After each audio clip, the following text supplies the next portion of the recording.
நான் தைக்கிற காசில் என் பசங்களை நல்லா படிக்க வைக்கணும், அது மட்டும்தான். ஆனால் நான் எதுவும் படிக்கலை. 10th படிக்கும் போதே ஜேஇ இதெல்லாம் பண்ணால் நல்லா இருக்கும் அப்படின்னு. ஆனால் அது ஒரு வேல்யூ என்னன்னு எனக்கு தெரியாது. ஜேஇலாம் பற்றி ஐஐடினா என்னன்னு எனக்கு தெரியாது. ஆனால் அதில் போனால் இவன் நல்லா இருப்பான் அப்படின்னு சொல்லிட்டு தெரிஞ்சதை நீ எழுது, வேணும் நம்ம சொல்ல. ஐஐடினா என்னன்னே தெரியல நம்மளுக்கு, சும்மா அட்டன் பண்ண. ஆனால் இந்த அளவுக்கு நம்மளுக்கு தெரியுதுல்ல, சும்மா அட்டன் பண்ணடான்னு தான் அனுப்பிச்சேன். ஈரோடு மகேஷ் சார் மூலயமா எங்களுக்கு அவர் ஒரு விளம்பரத்தில் பார்த்து ஜேஇக்கெலாம் பேசினார்.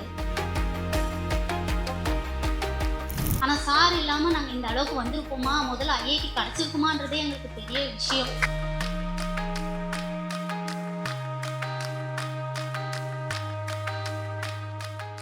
சார், என் பேர் மலர்விழி. நான் ஒரு டைலர் தான், வீட்டில் தான் தைச்சிட்ருக்கேன்.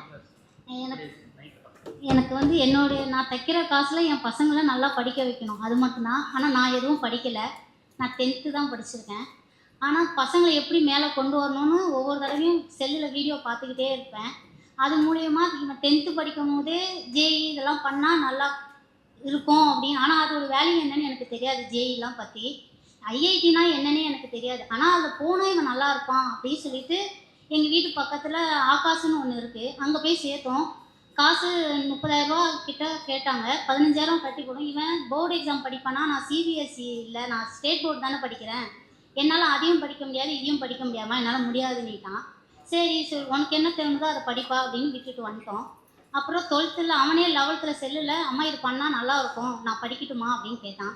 சரி அப்படின்னா, ஆனால் எந்த சென்டரும் என்னால் சேர்க்க முடியாது, உன்னால் பண்ண முடியும்னா நீ ட்ரை பண்ணு அப்படின்னு சொல்லினான். அவனே வீட்டில் இருந்து அவனே செல்லில் பார்த்து படிச்சுக்கிட்டான். அப்புறம் ஆல் டிக்கெட்டு அந்த இதுலாம் அவனே செல்லிலே போட்டு டிக்கெட்லாம் எடுத்துட்டு நெட் சென்டரில் போய் அப்ளை பண்ணோம் கொஞ்சம். அப்புறம் எக்ஸாமுக்கு கூப்பிட்டு போய் விட்டேன்.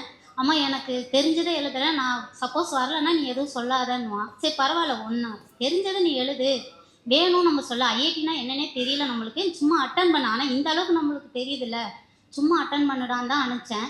அப்புறம் ஓகே, ஃபஸ்ட்டு இதில் அவ்வளோ மார்க் எடுக்கலை. 2வது திரும்பவும் எழுதுனான். அதில் நான் கொஞ்சம் நல்ல மார்க் வந்தது, எலிஜிபிள்னு வந்தது. அது எலிஜிபிள்னால் என்னன்னு எங்களுக்கு தெரியல. அப்புறம் நெட் சென்டர்லேயே போய் கேட்டோம், இது எலிஜிபிள்னு வந்திருக்கு, இது என்ன பண்ணணும் அப்படின்னு.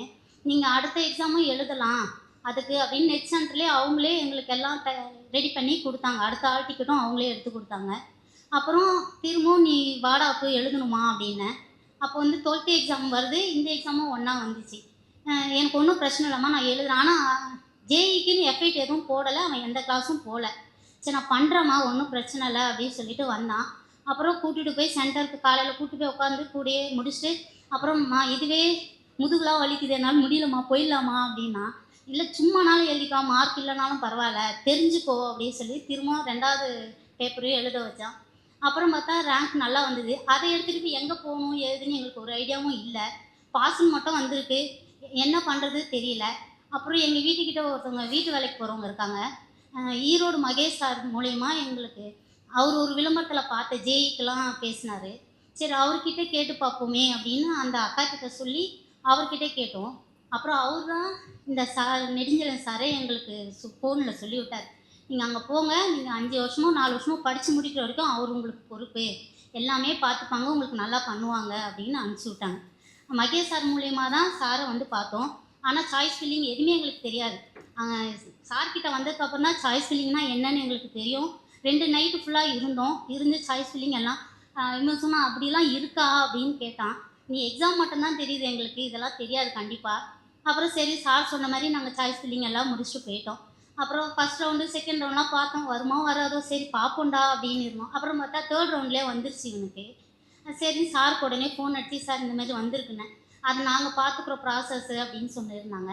அதுக்கப்புறம் 4த்தும் அதே வந்தது, 5த்தும் அதே காலேஜ் அதே இதுவே வந்தது. அப்புறம் 6th ரவுண்டில் மட்டும் வேறு மாறிடுச்சு. அப்புறம் சார்கிட்ட திரும்பவும் பேசணும், சார் இந்த மாதிரி வந்திருக்கு சார்னு. ஆனால் சார் இல்லாமல் நாங்கள் இந்த அளவுக்கு வந்திருப்போமா, முதல்ல ஐஐடி கிடச்சிருக்குமான்றதே எங்களுக்கு பெரிய விஷயம். நான் தைக்கிறேன், ஒரு நாளைக்கு மிஞ்சி போனால் ஒரு 600 இல்லை 500 தைக்கிறேன்னா அந்த காசு எனக்குனோ இல்லை வீட்டுக்குனோ எந்த செலவும் பண்ண மாட்டேன். பசங்களுக்கு எங்கே டியூஷன் பெஸ்ட்டாக கிடைக்கும், பசங்களுக்கு படித்தா லைஃப் நல்லா இருக்கும், நம்மள மாதிரி கஷ்டப்படக்கூடாது அப்படின்ற ஒரு எண்ணம் மட்டும்தான் எனக்கு எப்பவுமே ஓடும்.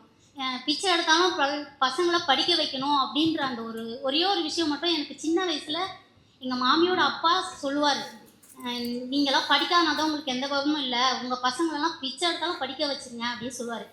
அப்போ ஒரு கோவத்தில் வந்தாங்க வெளியே. அப்போ அந்த ஒரு வார்த்தையை நான் பிடிச்சிக்கிட்டு, இவன் பிறக்கறதுக்கு முன்னாடிலேருந்தே பிறந்தா பசங்களை இப்படிலாம் படிக்க வைக்கணும், நம்மளுக்கு தெரிஞ்ச அளவுக்கு படிப்பு கொண்டு போகணும், அதை என்னவோ அப்படின்னு சொல்லிட்டு கொண்டு வந்தேன்.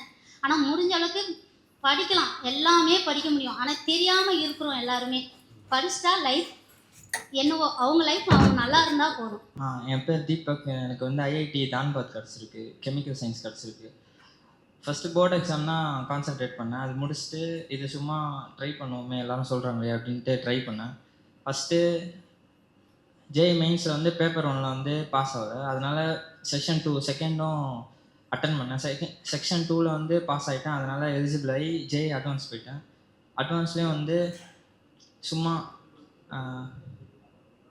படித்ததை வச்சு கொஞ்சம் புரிஞ்சதை வச்சு எழுதுனேன். அது ஆனால் பாஸ் ஆகி எலிஜிபிள் ஆகிட்டேன். அதனால தான் அவங்க அம்மா தான் படிக்க வைக்கிறாங்க, அவங்க அம்மா தான் எல்லாமே பார்க்குறாங்க. நான் ஒன்றும் கூட வந்ததில்லை. ரொம்ப சந்தோஷமாக இருக்குது சார் சீட் கிடச்சிது. நான் 8ஆம் கிளாஸ் தான் படிச்சிருக்கேன். என் ஒய்ஃபும் 2 பேரும் ரொம்ப கஷ்டப்படுறவங்க தான். அந்த அளவுக்கு அவன் படித்து அவனுக்கும் ரொம்ப நன்றி, உங்களுக்கு ரொம்ப நன்றி.